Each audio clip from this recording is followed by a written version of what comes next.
I'm Marilyn Whitaker and Oh, co-president of the Old Ottawa South Garden Club. Now, tonight, our speaker is Gail Keoch, who is also co-president of the Gardening Club. Gail and her oh, husband Don are enthusiastic travelers. She enjoys photography, and we know her as someone who takes beautiful photographs.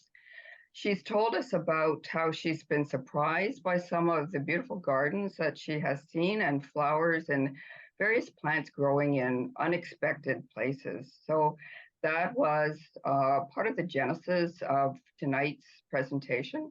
She's developed is it 200 photographs she selected from her collections? a couple over.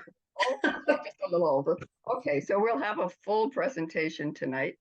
So with that, I'd like it to turn it over to Gail, and I hope everyone enjoys the show. Okay, thank you, Marilyn. So thank you everybody for delaying this talk. I was really very ill. I was in bed for 5 days, didn't do anything. I could hardly talk, so it just wasn't going to work last week if I did it. So thanks very much for your patience and the kind of confusion of switching dates. I,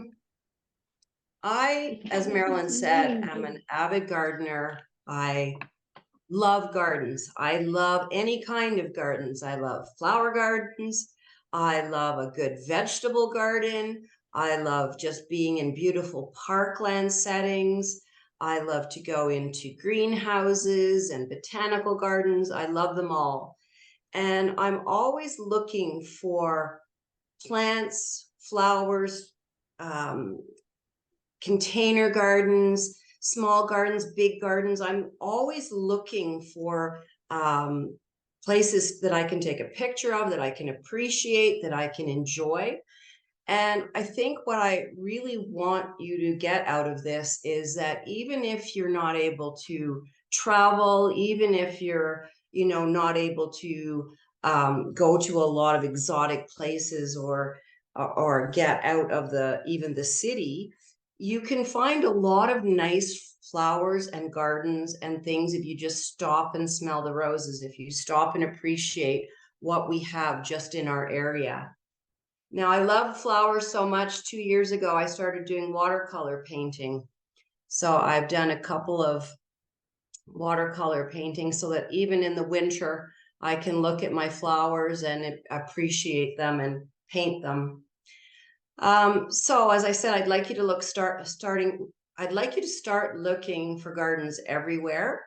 And I don't think you realize how often we drive by, walk by, or simply go by something that's actually very beautiful, whether it's a container, whether it's a pot, whether it's a window box, whether it's a huge garden somewhere.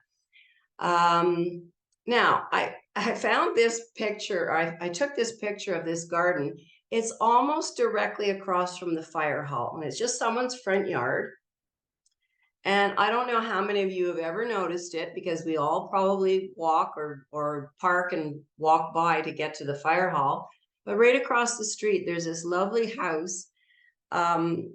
What they've done here, and I'm starting out small, guys. I'm going to get bigger, going to get more impressive later. But I thought I'd start out with something really simple. Look at the density of the geraniums they've planted here. They haven't skimped. They haven't put 5 little geraniums in here. They've just blasted the red color with these geraniums. Then tucked in behind, they have some perennial hostas. They have this, what looks like a juniper of some sort. There's hydrangeas in the back. Notice the height differential, lovely grasses back here, and these other higher evergreens, topped off with these beautiful tall pines. And then they pick up the red again in these flower pots right up by the front door. And this we walk by probably all the time, and I just don't know how many of us have really ever appreciated it. So this is what I'm after. This is what I'm trying to get us to look for. So what is a definition of a garden? It can be as simple as a container. It can be just a little plot of ground where there's herbs, fruits, flowers, or vegetables. It can be a rich, well-cultivated region, more like a farm. It can be a public recreation area or a park. And lastly, botanical gardens. So I'm basically concentrating on a few areas, and I didn't know quite how to go about this, whether I should go through everything in Ottawa and then do everything in Ireland and do everything in Newfoundland.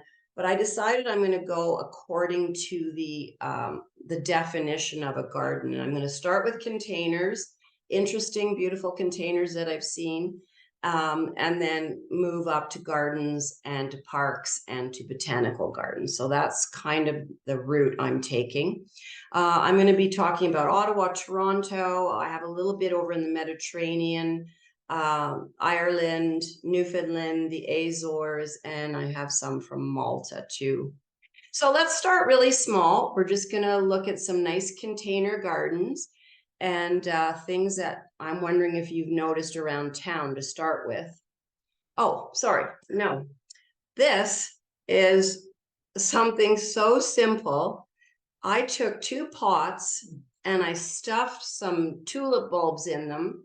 And I took my 2 pots and I put them in my fridge in the basement. I did this in December.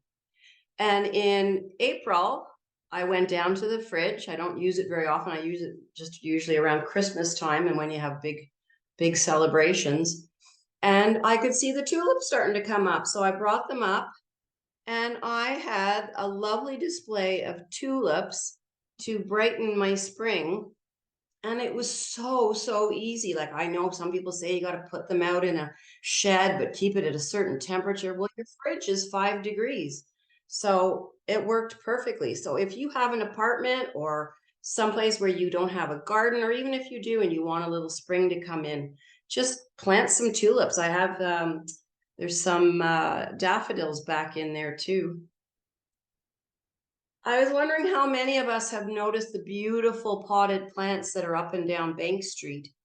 These are little seaside petunias. They're tiny petunias, but they have these beautiful bouquets up and down all of Bank Street all summer long. They're gorgeous. I was down on Spark Street not too long ago, and I couldn't believe how they've tried to bring greenery into Spark Street Mall with beautiful containers. You can see this one that they've got the trellis up the back, so they have height, they have visual height. They have these beautiful tobacco vines here and a little mini annual in the center part of it. And if you look, they've got them all up and down the mall. And beautiful, you know, I think NCC or something is doing these chairs in Parkland area for you to sit and enjoy the day. But I thought, geez, wouldn't have even noticed these if I hadn't been stopped and really took a look at them. This was just a planter box down on Slater or Laurier, I think. It has these beautiful tall calla lilies, and then the some hanging foliage. I think that looks like lobelia or something like that. This was just by a neighbor's house. There's 3 or 4 planters here, and you can see that they've kept the they've kept the types of flowers kind of consistent in all planters, but have grouped them together to produce such a great assortment. So keeping with this theme of, you know, looking for flowers, looking and enjoying where people are putting stuff out for us to see, we were in Toronto and our son just bought a house right in downtown Toronto. And we were out on an errand and my daughter-in-law was in the car with me, and I said, oh, on the way back, I've got to stop and take photos of this house. And she goes, what house? And I said, well, there's this beautiful, it's not a beautiful house, but they've done so much with what they have. And she said, I've never even noticed it. I've driven by this on this street so often and I've never taken a look. And it's sort of like it's on Donsland Road, which is in Leslieville. But it's sort of an area, I don't know if you've ever watched the show Kim's Convenience, but it's like a little busy street that's got a lot of little corner stores and coffee shops and things like that. So it's not real residential, but obviously this person loves their garden and loves to produce beautiful looking things for people to look at. So the road is out over on this side over here where this telephone pole is. But beautiful planters of, I think it's I'm not sure if those are a mandevilla vine or petunias. There's begonias. And then around the side of the house, you can see they've mixed some permanent plantings. All the hydrangeas are permanent. I'm not sure if this is a mountain ash, evergreen. And then they've added in these beautiful pots, along with some annuals in here in the form of begonias or some annual like that. So I just thought that was really sweet. And they obviously cared a lot about the effect that that has on the neighborhood. This was right downtown Toronto. What I liked about it, obviously it was May. They always say with a planter box, you need height, and then you need the main shebang, the main business of it. And then it's always nice to have something trailing. This doesn't have so much in the way of trailing, but I thought the daffodils, the pussy willows with the daffodils, with the yellow and purple tulips, and then these beautiful blue pansies just made a really pretty spring bouquet.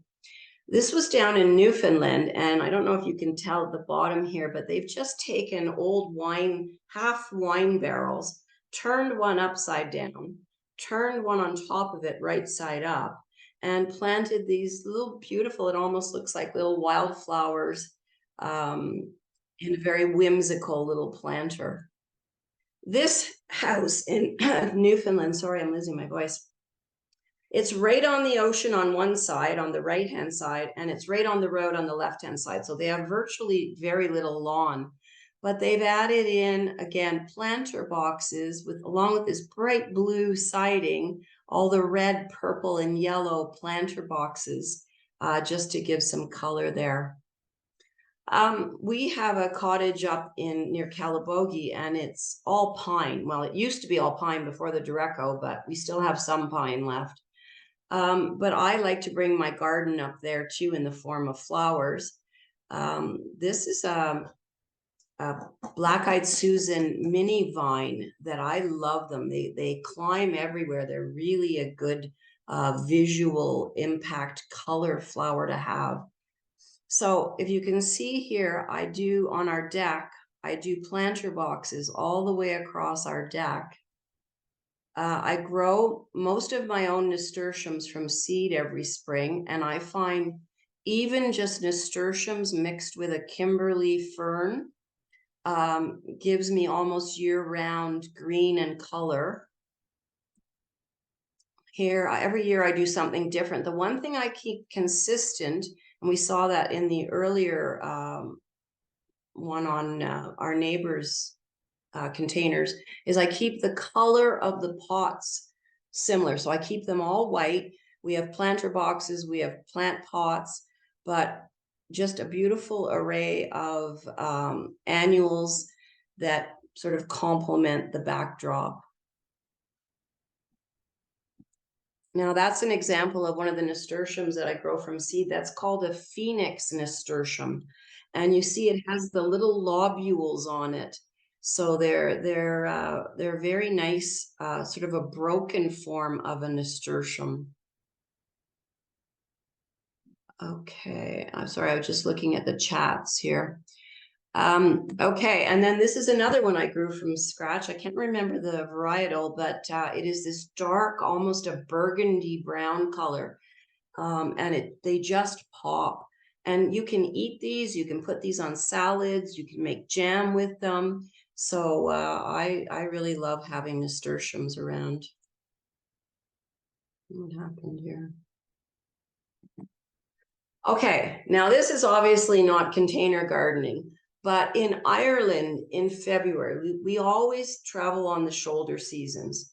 So we're here winter and summer, but spring and fall, we're usually gone somewhere. This was Ireland in February, and I just could not believe, look at the woman back here in her down coat.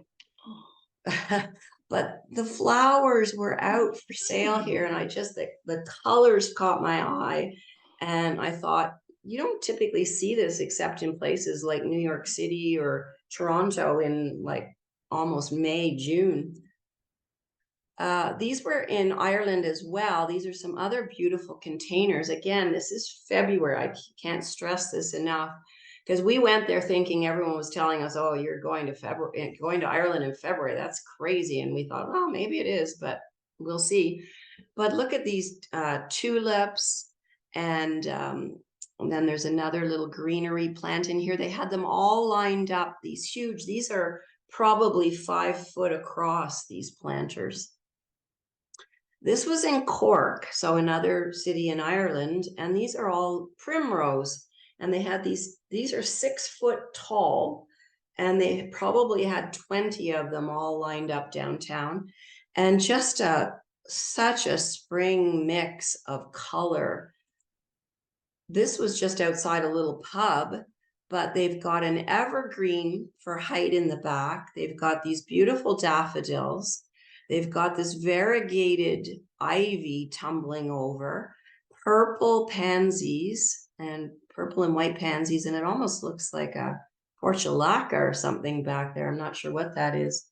But again, just making something beautiful where you're in a downtown area. Now, of course, when we think of the Mediterranean, we think of gardens, we think of flowers, we think of everything beautiful in the Mediterranean, the climate. But, you know, in most of the little villages and towns, they don't have a lot of a ground area. They have their houses, they have their stone roads, and the houses butt right up on the stone road. So you don't tend to have a lot of gardens in a lot of places. This one was in Spain. This is a beautiful purple bougainvillea. And this is what I mean. They're often built on hills. So you've got these steep, narrow roadways, and people put out pots everywhere. And this is, again, they're keeping it consistent here, all terracotta pots, but all different plantings. And it just makes you feel like you're walking through a garden. This is a beautiful Mandevilla vine. This is a hibiscus that's just coming out of a small spot in the ground, but completely fills this archway. That I just liked because of the vibrancy of the red, and I do find red flowers very hard to photograph. You don't tend to get a lot of definition to them, but this is a bougainvillea, and I loved the stamens on it. I thought that was attractive. This again is a window box in a Mediterranean village, and these are called geranium ivy, and they're just cascading out against the white backdrop of all the buildings. Just a gorgeous thing to look at. Now this I just took a picture of because I thought it was kind of odd and kind of funny. But this is on an island off the coast of Sicily, and it's called Salema. And we had just been for a hike up this hill, and we're coming back down. And I thought, well, that's an interesting rooftop garden. I don't know quite what he's growing there, or if it's just to hold his roof in place. I really don't know. But I thought I got to take a picture of that, a rooftop garden. Okay, so those are some nice containers. We see that we can grasp a bit of garden in with just a container. I want to look at some local gardens, so I simply got my camera and went around the neighborhood and started looking at what works for people's front gardens. And well, I took pictures of what works, I hope. Again, this house, not as many geraniums as the other one. They could maybe have filled that in a bit more, but the beautiful bright red color. You've got heuchera back here, coral bells. Then you've got this Japanese forest grass. You've got hydrangeas. You've got echinacea. And notice how your eye is drawn from the front all the way up to this, looks like a smoke bush back here, and then finished off with some plants by the door. Looks like a tropical plant there as well. So this just really works. This is on Belmont Avenue, and this house has a flower or window box or flower box, whatever you want to call It's probably 2 feet wide by 10 feet long. And they plant lilies in this thing, and look at how gorgeous that is. This is over near Windsor Park. We play pickleball in the summer out in Windsor Park. And these houses that you can see are all backing onto the park. So this is not their front yards. This is their backyards. They front onto Belmont. And I ran to get a ball one day, and I saw this person had done this beautiful garden looking out onto almost the Rideau River and the walkway. So not something they're sitting and enjoying every day, but look at how gorgeous this is, using the hill to get the height and the denseness here of, I think that's phlox, and you've got hydrangea and this beautiful variegated shrub. And I thought, he's done that just for us, or she's done that just for us to enjoy. And I did enjoy it. This is a house on Clemo, I think, somewhere. And what I loved about it was it's all green. There's not a flower to be seen, but how interesting this has made their front yard. They've got these variegated hostas. They've got this Japanese forest grass. They've got a huge one-colored hosta here. Some looks like boxwoods in the front, and then a juniper, I believe, and then this tree, and it just looks gorgeous. Your eye just skims around looking at everything. Again, this is on Clemo, and you've got houses on the right-hand side here, and you've got the road on the left-hand side. And I don't know if they call this a ribbon garden or whatever, but it is a patch of grass that runs up and down on either side of Clemo. But look at how they've planted in front of their house to add such beauty to this little ribbon garden area. There's another view of it this way. A beautiful echinacea. And your eye just follows along, taking in all the different little areas. This is another house. I liked the whimsical border of this garden. I love the contrast of the red, and I'm not sure if that's coral bells, but the beautiful dark, almost burgundy. So again, I'm looking for places that I think have done gardens well in even just their front yard. This is a house, and I don't know if you know anything about the color wheel or the color chart, but yellow and purple are opposites, and opposite colors on the color wheel really look well together. So you'll notice this brickwork is kind of a yellowy brickwork, and then they've accented with all these beautiful purpley blue plants and some beautiful red ones as well, and yellow. And that really makes the brick on the house stand out. And it's nothing really fancy. It's just a little stone wall on either side, but it really looks nice.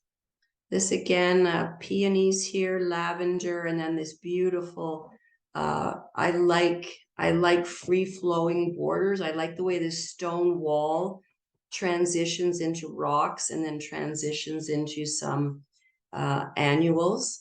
And it just looks lovely. This is, again, just containers by this front door, but you add it with the ivy or the vine that's growing up the house and this overhanging tree, and you get a very beautiful setting.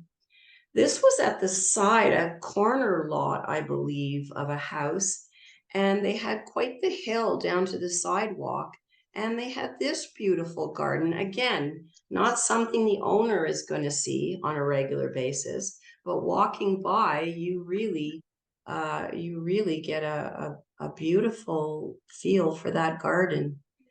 Now this is, I'm not sure how many people have ever been there or not. I know we did do a tour with Marilyn there probably 6 years ago now, but Algonquin College has a garden for their students, their horticultural students. And if you've ever if you've never taken a walk through there, you really should. It's like 15 minutes from downtown. And look at this beautiful fountain, pond, greenery, tropical plants. It's just like a little oasis in the middle of suburban Ottawa. So that's something I recommend. If you don't have far to travel, you can still find gardens in our area. Now, in the middle of the summer, sorry, I'll go back there. Leslie, one of our members, organized a trip to the Auberge King Edward, which is a bed and breakfast that's situated on King Edward Avenue, and it's in a gentleman's home. And he not only runs a bed and breakfast, he's an avid gardener. And he has developed such beautiful gardens out front of his house on busy, busy, busy King Edward. And you would not believe, he told us that he has sat out on a summer's night, and there's a stoplight right across from his house, and his house is like 50 feet from the road. And he says the cars sit there and they look straight ahead. They never look over at my garden. And this is what they would be looking at if they took the time to turn their heads to the right, because it's a one-way, I think, at that point, not sure. And this beautiful, beautiful garden he works on every year. Now, this is a row house here, a series of townhouses that are connected. And once his neighbors, he's at the very end, and once his neighbors saw what he did, and he approached them, would you mind if I did your front garden? Well, of course they would say, go ahead. So he's gradually worked his way down this whole strip. This was just a beautiful dwarf echinacea that he had that I thought I loved the color of it so much. You see them so often in the purples and the brownish tones, but this beautiful red. He plants these tropical plants, and the amount of work it takes him, because he has to take these in every fall and replant them every summer. And I just can't believe the amount of work he does to keep this garden looking as beautiful. And I find the introduction of the tropical plants just makes it so exotic. It really has made a very interesting effect. You can see he's got some peonies down front, daisies. I'm not sure if that's a bit of phlox. He had quite a bit of phlox at this time of year. This is a beautiful zinnia he had in his garden. I know zinnias are not exactly exotic, but I just love the color of it. So this is further on down in front of his neighbors now that he's moved his, look at his elephant ear tropical plants. Okay, this is just another little garden that happens to be on our street. But this was November I took this picture. And I just thought, for November, it still had a lot of life. It still had a lot of color, and it gave me joy.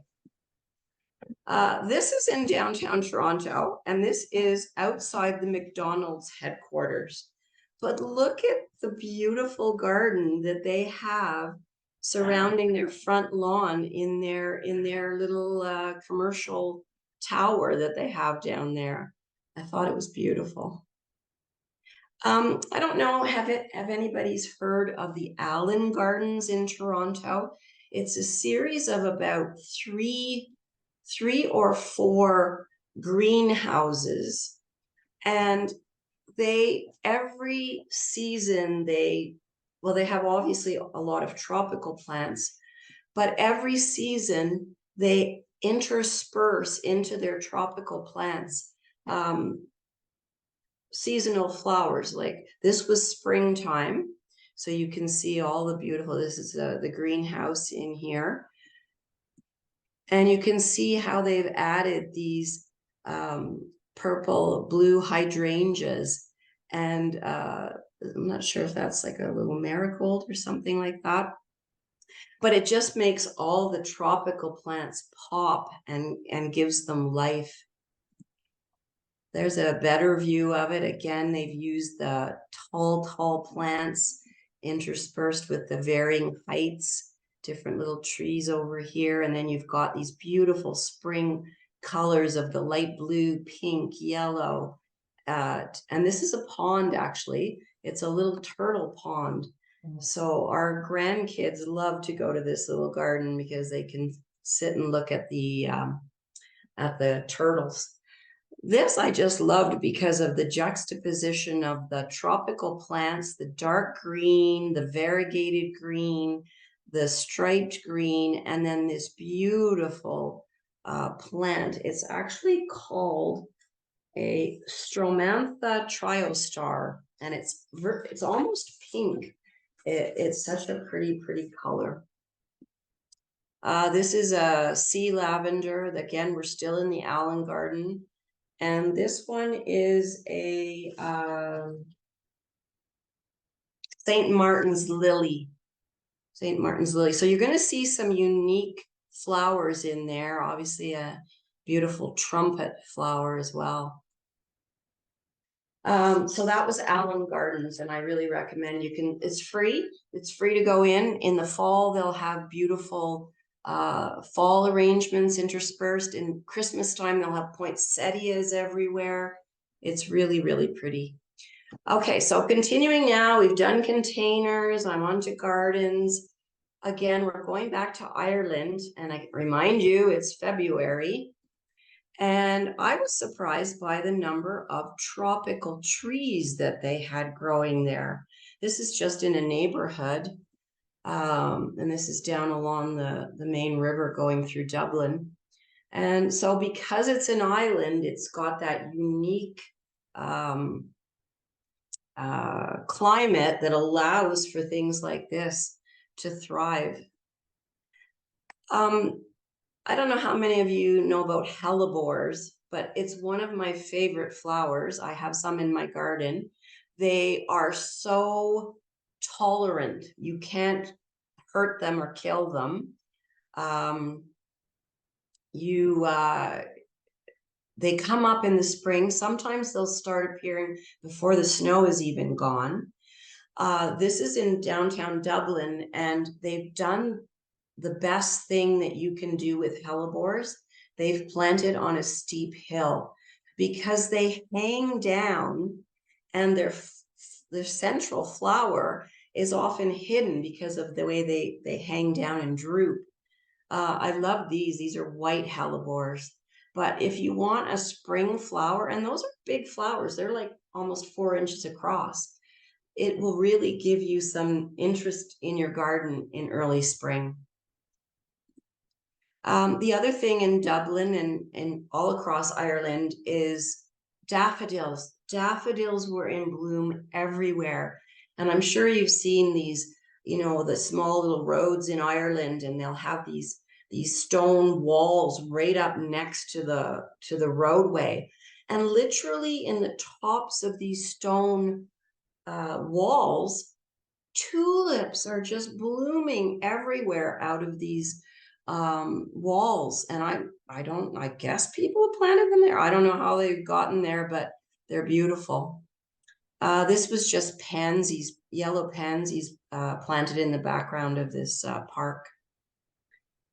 Now we were in this little restaurant, and I thought, oh my gosh, look at the greenhouse effect of the ceiling. And these are all live plants everywhere. It was so cool to be in the middle of February in Ireland, and I felt like I was in a tropical greenhouse. It was really pretty. Now, the other thing I want to point out is, people like to travel and they like to go to places where there are gardens, and people say, oh, have you been to Kew Gardens? And have you been to this? And have you been to that? And yes, it's really great to go places and go to these beautiful gardens. But what a lot of people, I think, are missing out is castles, manor homes, palaces. They usually always have a magnificent garden associated with them. So you might think, oh, I don't want to go see another palace, or I don't want to go see another manor home or whatever. Go to them, because you can spend a little bit of time in the building, and then they usually have acres of parkland around. So this place is called Powers Court Manor. It was a day trip out of Dublin, and this, I don't even know how many acres they had in the back of this palace, but they were breathtaking. I looked this up. I think that's elephant ears there in the foreground. Oh, I wanted to show you that too. I love these 3 or 4 shrubs. They're just all different shades, and they all stand out so beautifully against each other. This was the view from the back of this palace. So just some little simple pansies in this urn here at the front, and then some planted, I think that was salvia that they had down in there. And then look at this backdrop of Irish hills in the background. Same garden, another acre over, was a beautiful Japanese garden. And honest to God, we spent a couple of hours going through all these things. They have streams. They'll often have sometimes archaeological features. We had in one garden we were in, they had a seven sisters. It was a stone feature from, I don't know what era or what time frame, but it was like the 800s or something like that. Same as Stonehenge, my husband's telling me. This was just a flowering. I'm not sure if it's an almond tree, but this is like 50 feet high, just breathtaking white blossoms. Now, one of my other favorite flowers that you can't grow in Canada is camellias. I love camellias, and this is an example of a beautiful pink camellia at this same garden. Then we went to the Blarney Castle. Everybody knows about the Blarney Castle. You got to kiss the Blarney Stone, but it's the parkland around the Blarney Castle that I want you to think about. So this was we went there on our way from Cork to Limerick. So there's the castle. And in the grounds, they had narcissus, they had crocuses, purple, yellow, white. They had daffodils blooming everywhere along with white crocuses. I had to show you a picture of me kissing the Blarney Stone. And this is very scary, actually. They actually have this man helping you here because it's completely open to below, and you're about 2 feet out from where you're on solid ground, and you have to tip over backwards, tip your head back, grab these bars, and kiss the Blarney Stone. I had to show you that. This is, again, the parklands around the Blarney Castle. Beautiful waterfall features, lush-looking ferns. This plant I thought was really unique. I'd never seen it before. It's called paper bush, and I just loved the bright yellow color of it. Another one of my favorite springtime plants is the magnolia. And I love a beautiful magnolia. And you can see me standing down here. So how big this magnolia tree is, it was just breathtaking. I loved it so much, I took a close-up of a magnolia. And then I took an even closer close-up of a magnolia. I think they're such a beautiful, beautiful plant. Then another place we went, again, Muckro's house. You wouldn't think you're going to find a garden there, but this was an old period home, beautiful home, but it only took us 20 minutes to go through the home, but it took us a couple of hours to go through the parklands around Muckro's house. We were up on a bit of a hill up over here where I'm taking the picture from. It was all rock garden up on a raised area, and just the view of looking out over the parklands. Beautifully manicured, almost topiaries. This was a rhododendron I thought was pretty. This was walking around a little town called Killarney, and again, my camellia bush here. Look at how loaded with flowers this is. Just absolutely gorgeous. And I had to take a close-up of one. They had lots of little snowdrops. I love the little tiny green dots on these plants. This was an azalea tree. And literally, if you look at my cursor, if I went up and down like that, that's how tall a person would be.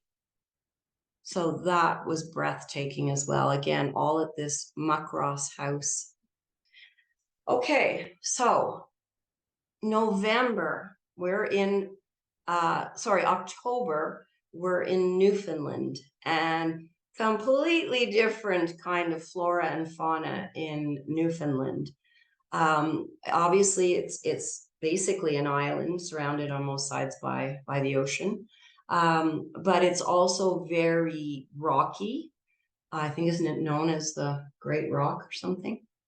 So you're going to see a lot of more alpiney plants. You're going to see a lot of more smaller, low-growing brush.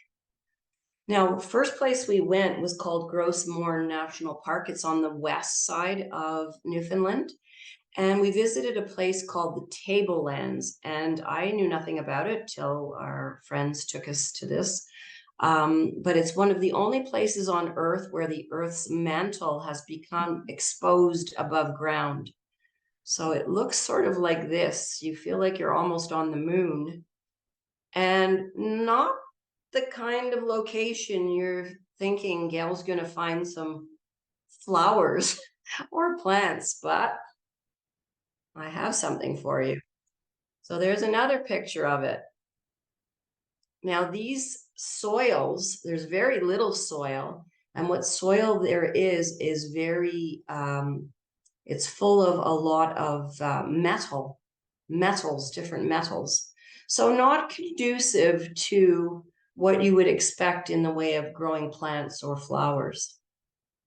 And it's quoted as being the worst soil on Earth. So you're not expecting much from this as the Tablelands. They did talk about two plants, and I'm excited to say I've never heard of these plants.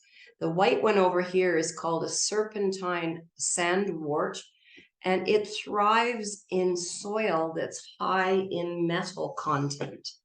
So it does well in the tablelands. This one over here is called a pitcher plant. And it's got this long, long stem, and this is the flower part, and the leaves are down here. I've got another picture for you. So that's one of an actual pitcher plant. And that's a close-up of the leaves. And the way this plant nourishes itself is water collects in these pitchers, and then bugs are attracted to the water and they drown, and then the leaves digest these insects that have fallen trapped, almost like a Venus flytrap kind of idea, but it's the water in the shape of this leaf that catches their nutrients. What's going on? This was a pretty little flower. We moved out from the tablelands now. It's called a fireweed, and I thought it was a very pretty soft lavender color with the nice stamens. This plant is called a white burnet, and it reminds me of like a bottle brush or something that you would use to clean out bottles, but this is quite prolific in the Newfoundland area. And when you see it in a field grouped together, it's really quite pretty, the white plant. This is one of my favorite little flowers in Newfoundland. I don't know if it's classed as a weed. It probably is. It's called a Michaelmas daisy. And this picture doesn't show it real well. It's actually a little more purple or pink. And when you see it in a field, it's just scattered throughout the field, and these are everywhere. these little Michaelmas daisies. This one is again something you'd find in very rocky terrain, and it's called a northern shorewort. So almost a succulent type leaf. You could see a little blue flower down here. Again, way more alpine looking. Now, when we were there, we found out about a plant called the Longs Brea. And this is apparently a very rare plant that virtually only grows in one small area on the west coast of Newfoundland. So they have what's called the Sandy Cove Ecological Reserve, and this is the only place you'll find this plant. And let me tell you, there was 4 of us, and we searched for a good hour to an hour and a half, and we could not find a Longs Brea plant. So I ended up having to get a picture for you off the internet. But I just thought it was so cool that they have this one plant that's so unique to that one particular area, and they do have it protected. So that's what the Longs Brea looks like. Here again, you can see this is that Burnett. This is a water lily, a water iris, I think it was called, or an orchid, I can't remember. So some very unique foliage in Newfoundland. And this was October, as I said, so we're getting towards the end of the season here. One of the most common trees in Newfoundland is something called the black spruce. And it is the scruffiest looking. You can see the sign here showing the picture. Oopsie. Showing the picture of it. But this is actually black spruce in the backdrop here. And it looks like a herd of moose have gone in there and chewed the bejeekers out of it or something. But it's all over Western Newfoundland. The other tree that I found was very, very in evidence was the mountain ash. Not huge, more shrub-like, but a lot of very laden mountain ash trees. We took a ferry over to Fogo Island. I'm not sure if you've heard of Fogo Island, but it's part of Newfoundland. And it's where they have this very, very exclusive hotel that's, I believe it's $2,500 for one night. And that's the cheapest room you can get there. We didn't stay there. But touring this Fogo Island, I found this flower that I just loved, and it's called a toad flax. Oh, why is this going off on its own? Sorry, it's there. And there would be literally little fields of this beautiful toad flax, and you can see that it almost looks like a snapdragon or something like that, but it's got flowers on 360, and it's got these orange and pale yellow interspersed. I loved it. I thought it was beautiful. This is another little plant that's sort of alpine in nature. Why is it doing that? It's skipping ahead. Oh, okay. Okay. And this one is called toad flax, I believe is the name of this little particular succulent. Okay, this was just another pitcher plant. I like the look of that pitcher plant, but I thought it was really pretty in this red moss with the little sprouts of evergreen popping through. So this is just simply, I thought, was kind of a cool shot. Another flower I really appreciate is Queen Anne's lace. And I guess, I don't know, is it considered a weed? I'm not sure. But this is a Queen Anne's lace before it blooms. So this is the seed head pod. And I just think they're beautiful when they're like this, when they open, and then when they dry, you can use them in floral arrangements as well.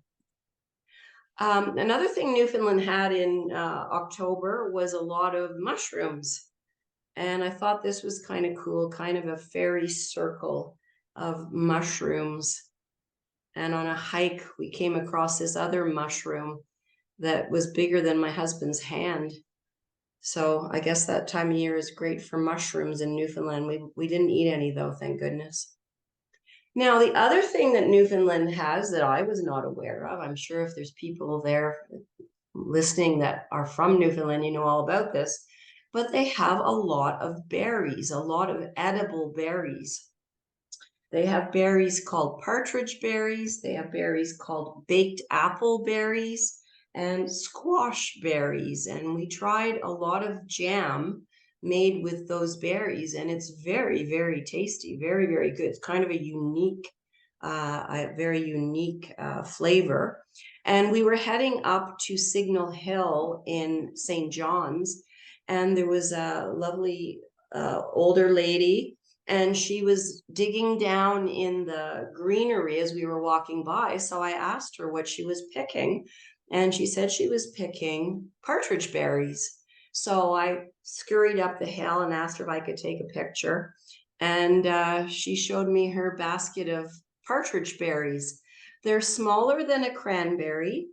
They're not as red. They're more kind of a browny burgundy, but they taste somewhat similar to a cranberry, maybe not quite as tart as a cranberry. Now in St. John's itself, we were very surprised and pleased by St. John's. It's a beautiful city, a lot of old stately manor homes, a lot of parkland, just a really nice feel to a little city. And you know, mentioning that gardens are containers, they're plots of land, they're parkland. Parkland can be equally as beautiful as anything that's called a garden. So don't just think, I'm not going to go look at that because it's called parkland, or I'm not going to look at that because it says it's a castle or a manor house. Go and look at these areas, because you will be pleasantly surprised. So this was the government house, the residence of the Lieutenant Governor in St. John's, and just beautiful parkland. I had lots of photos of this I could have taken, but here's just on a fence, they put a beautiful container. This was some other beds they had. I loved the pink of this hollyhock. This is a hollyhock, and it's such a soft, beautiful pink. They had all these manicured beds that were just a cacophony of all sorts of colors. The coleus mixed with begonias, mixed with impatiens. Just lovely to look at, walk around and look at. Now, something you don't want to specifically look at or touch, definitely, is called the giant hogweed. And they have a lot of it in Newfoundland. Not sure if you've heard about it, but it's one of the latest invasive, noxious plants that are, you know, taking hold, especially in ditches and in sort of marshland areas. These plants look almost identical to Queen Anne's lace, except they can grow to be 5 meters tall, no, 5 feet tall. It can grow anywhere from about 3 feet to about 5 or 6 feet. They're huge, but they look exactly, these are dried, obviously, but they look exactly like Queen Anne's lace, and they have a sap that is phototoxic. So if you touch the sap, it will burn your skin. So they're not easy to get rid of. And I pointed out to you because I'd never actually seen them before. And when we were in Newfoundland, I saw them everywhere. So we were careful to stay away from that. Now, this is the only moose I saw in Newfoundland. It's a joke. We really wanted to see a moose. It's on my bucket list. We didn't see a moose. We saw this moose, so I had to take a picture of it just to be stupid. This was another place. This was, I'm kind of jumping around a bit here, but this was in Ireland, but This is a caribou, or a deer, I guess, but this is all made with bark. I don't know if you can see that, but this is pieces of bark used to make this statue of this. So much better than my plastic moose. Um, okay, so continuing on, gardens of different areas where you might not think you're going to see a lot of gardens. Malta is an island, a tiny island south of Sicily in the middle of the Mediterranean. It was sort of taken over by the British at some points, but it's its own country now. And it kind of looks like this. It's very built up with a lot of ancient towns, and it's rocky, and there's some tropical trees, but it's really not a place you're going to go to see gardens. We went there specifically because of the archaeology. There's some amazing, amazing archaeology on Malta. But my husband found the Palacio Pariso, and this is a palace that's occupied, but they have beautiful gardens. So again, just because it's a palace, go there because there'll always be a garden associated with it. This was behind the palace. It wasn't a huge garden. I'd say maybe a couple of acres, but absolutely beautifully done, especially in the midst of all this rocky Malta terrain. So oranges, orange trees, just beautiful bougainvillea. These pots are probably like 5 foot across here. I'd never seen a white bougainvillea, and I loved the white bougainvillea. It's just a scene looking through the garden. Again, some tropical trumpet plants, and this beautiful pink, sort of a pink orange bougainvillea plant. Now the Azores, another place where, again, you think it's warm. So yeah, there could be gardens. But the Azores are a series of islands in the middle of the Atlantic. They're not that close to Portugal. They're part of Portugal, but they're not that close to it. In fact, if you fly from Toronto, direct from Toronto, it's about a 6-hour trip. But I don't want you going there because I don't want anybody else to know about the Azores because it's such a beautiful spot. But it's volcanic. They're all volcanic islands. So again, you sort of think, oh, well, maybe we'll see something. But they have some beautiful gardens in the Azores. Now, just looking at the terrain in the Azores, it's very cultivated in mostly fields, because they have a lot of cows. You will see cows everywhere, and field after field after field of cows. So it's hilly, it's got a lot of farmland, but basically just for grazing. Along the roadside, this is native to well, I don't know when it was introduced or if it was native to the Azores, but they have hydrangeas, beautiful blue hydrangeas growing everywhere. You're driving out in the country, and you just go by rows and rows of hydrangeas growing by the side of the road. This was just a little place we stopped where there was a little stream. This is a flower that I took a picture of there. I think it's so pretty. It's a little paper daisy, and when it blooms, it looks like this. I just thought it was so sweet and delicate. Again, they have a lot of camellias on the Azores. This plant I'd never seen before, and it is an umbrella sedge. And I just loved the foliage with these tiny little delicate flowers. This flower, you're not going to believe the name of it, but it's actually called a red pincushion protea. And when I looked it up, I went, well, it doesn't look very red to me. And then I looked further along in my photos and I'd taken one of a more in bloom, and you can see that's where they get the red pincushion in the name. This plant I thought was so cool. It looks like a claw to me with these little seed pods. If anybody knows what it is, please let me know, because I'm not aware. I could not find it on any of my plant finders. I haven't been diligent to look at your chats here. Oh, toadflax grows in Ottawa. That's cool. I've never seen it. Yes, definitely. Camellias will grow on the west coast of Canada. They need a more temperate climate where you don't tend to get freezing. So yes, you will find them there. Oh, cool. The white variegated plant in the greenhouse is sold in Robert Plants in Navan. That's great to know. Good. Anybody know what this plant is? Cool. It was in the Azores. Okay.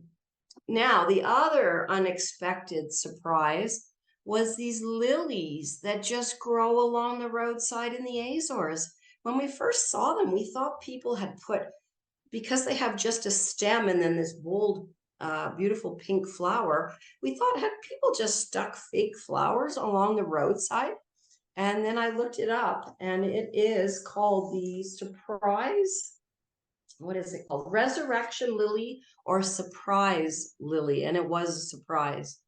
There's a nice close up of the surprise. So you see hydrangeas and you see these lilies all over the islands in the Azores. Of course, everybody knows the bird of paradise.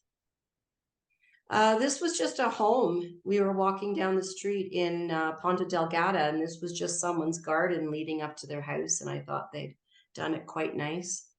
Driving around, you'll find areas you can pull off to the side of the road and see waterfalls, see beautiful streams. Now, one of the islands of the Azores is called Terceira, and we've been to the Azores 3 times now, but this was the first time we had gone across to Terceira. You have to take a plane over there.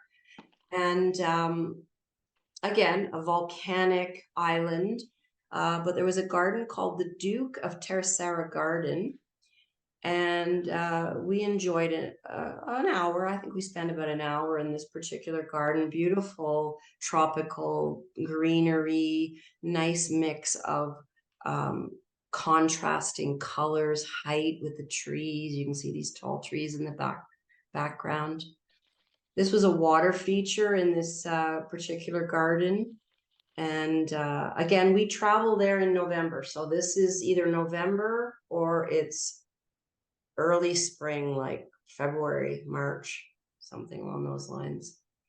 That's just a bougainvillea. I took this picture because I thought, wow, that's erosion for you right there. You can see that the hillside is just being worn down by the rainwater, and yet you can see the extent of the root structure of these trees. When you're in the Azores, one of the things you can visit, besides the cows, is tea plantations. They have a tea plantation there. And I'd never been to a tea plantation before. And they grow they almost look like a boxwood hedge that's been manicured. But they have machines that as soon as these tea shrubs grow about 4 inches high, they go down these aisles with this machine that clips off that top 4 inches of tea leaves. And so they're constantly out in the fields. There's a lovely little Goria, I think it's called Goria tea plantation, and it's got a lovely little tea house. You can go in and have lunch, and you can watch them harvesting the tea, and you can buy tea there as well to take home. Still in the Azores, we found out about this 5-star hotel that was in the middle of the main island, San Miguel. And it was called the Terra Nostra Garden Hotel. So My husband's really good. He researches, he finds all these things for me because he knows how crazy I am. And he found this hotel that, again, was pretty pricey to stay in. We didn't stay in it, but it has the most beautiful park and gardens surrounding it. And the other thing the Azores boast, well, let me tell you that the Azores are called the Iceland of Portugal because they have a lot of hot springs. Because it's a volcanic island, there's a lot of water that shoots that's very, very hot. So they have, and I know this looks awful, but that's sulfur in the water. And this is a hot pool. And this is just behind the hotel. You have to pay, I think it was like 10 euros or something to get into the gardens and the pools. But you don't have to stay in the hotel to visit this.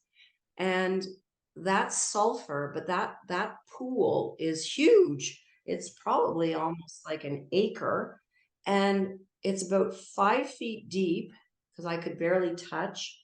And it is so hot, this water, I couldn't stay in for more than 5 to 10 minutes. You had to get out because it was just almost boiling. Now, behind that, they had acres and acres of beautiful parkland gardens. Look at this little waterfall coming down here into this pond. This one is called a fire, no, sorry. What's this one called? I had to look it up. 170.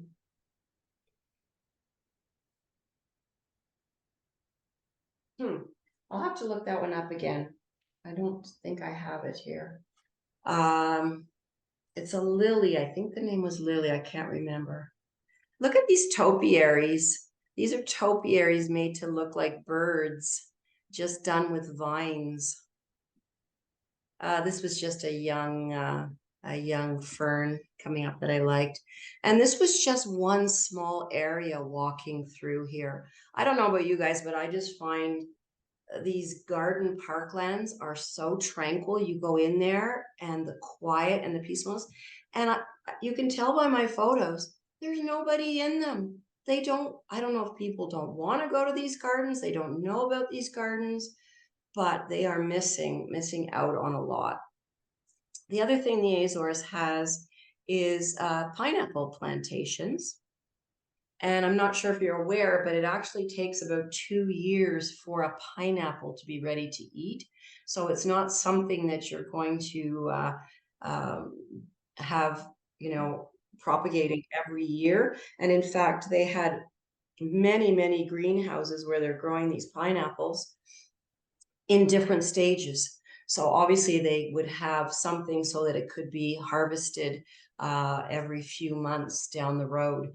And this is what they start out looking like. It almost looks like a little pine cone. And it's pretty small. And then that grows into the pineapples that we eat. And there was another garden on San Miguel, and it was called the Residential Palace Garden. So again, this is a palace. This is a place where there is I'm not sure if it's what kind of statesman it is, but they live there. That's one of their residences. And they open up their gardens for you to view. You weren't able to go into this because it is a residential palace. But you can see the palace in the background here. And then this beautiful pond, all manicured gardens all around. Here's some more of them here. So don't not go to these places just because you think you're tired of looking at buildings. I had to touch on vegetable gardens, and the only one I thought was really kind of interesting was in Newfoundland in October. They have a lot of communal veggie gardens with raised beds. And I just had to take a few shots of some of these because I thought they were still looking pretty good for in mid-October. This was chard beans. They had beans. Some of the little this was a coffee shop in Newfoundland, and it had its own gardens out the back, so it would use its herbs for its soups and sandwiches, and they did have teas. I don't know if they grew anything that could be made into a tea. Another thing that surprised me, so we've moved from containers, local gardens, distant gardens, parklands. Now I'm going to some botanical gardens, and I did not know this, and I'm not sure if anybody else does, probably, but that Toronto has a little botanical garden, and I've never been to it before, and it's sort of over east of the Don Valley. And we've stumbled on it, so we decided to go and take a look. Now, we were there in May, and it's small. It's not a large botanical garden by any means, but the displays they put on in May were actually pretty nice, as you can see by the beautiful tulips there. They had some very unique varietals of tulips that I found kind of interesting. I think that's like a parrot tulip. Just some nice flower beds. This was a raised area I was standing on, looking down at some of the parkland there. But I don't know, maybe other people are very aware of it, but I was just not aware of the Toronto Botanical Gardens. In Newfoundland, we stumbled across a little church that had St. Mary's Botanical Garden. And we were there, as I said, in October. So it was not looking like the picture, but I took a picture of this because I thought, well, that is a cute little garden. I don't know, right next to the church. They had some beautiful pink potentilla. They call them cinquefoil or cinquefoil, I think. Yeah. But I call them potentilla. And Five. that's Cinque is oh, is 5. that how you pronounce it? Yeah, that's cinquefoil. Okay. Because in Italian it's cinque, but anyway, yeah. But they're potentilla, or however you say it. But I love this beautiful soft pink color. This was sea lavender, again in St. Mary's Botanical Garden. Now, I think the highlight of this presentation is the delightfulness of St. John's Botanical Gardens.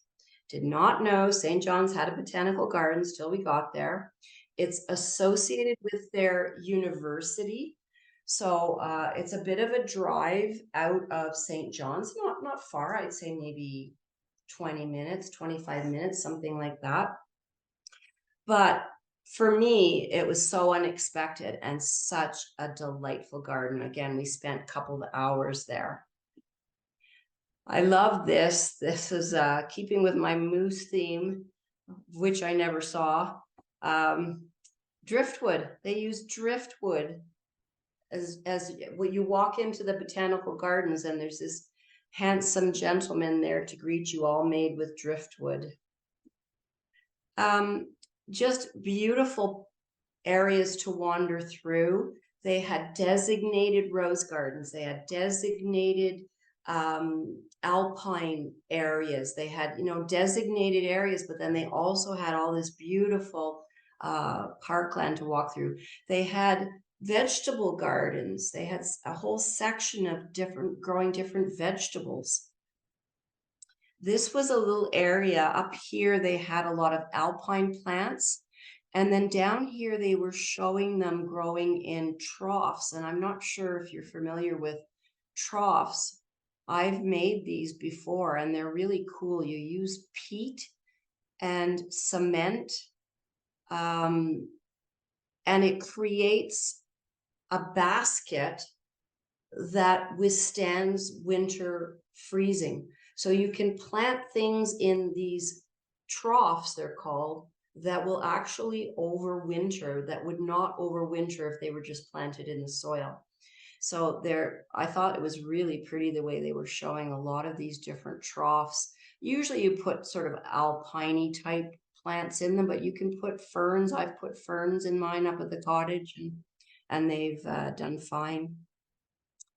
This was called, it was an interesting flower, 207, the Belisa, and I was not familiar with it, and I just loved the color and the delicacy of it.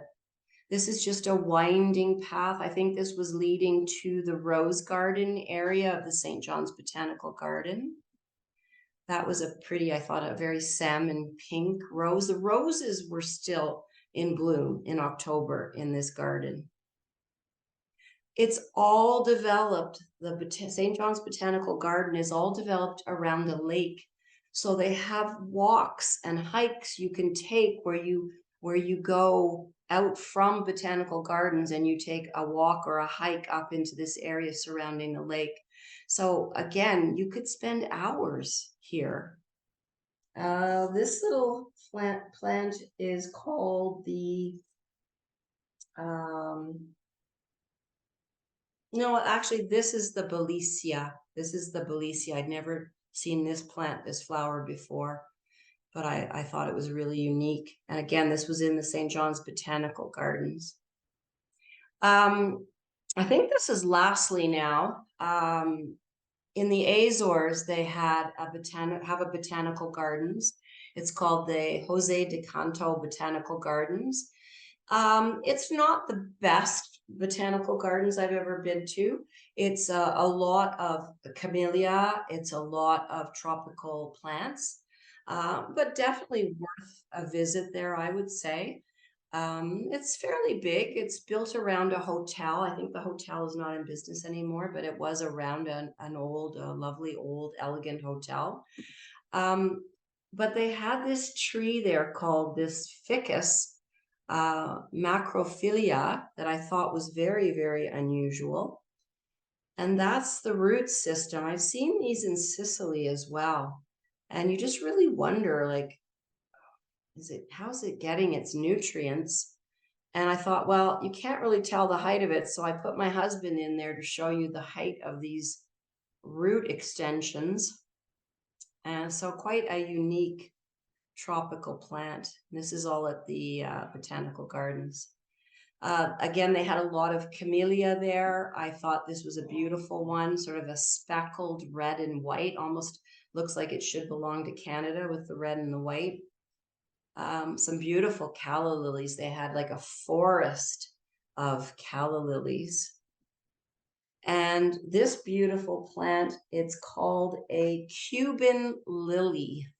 And this was at this Botanical Gardens, and I thought it was such a beautiful color and so intricate and unique. So that's about it, everybody. I'd like to thank you for coming and listening to me tonight.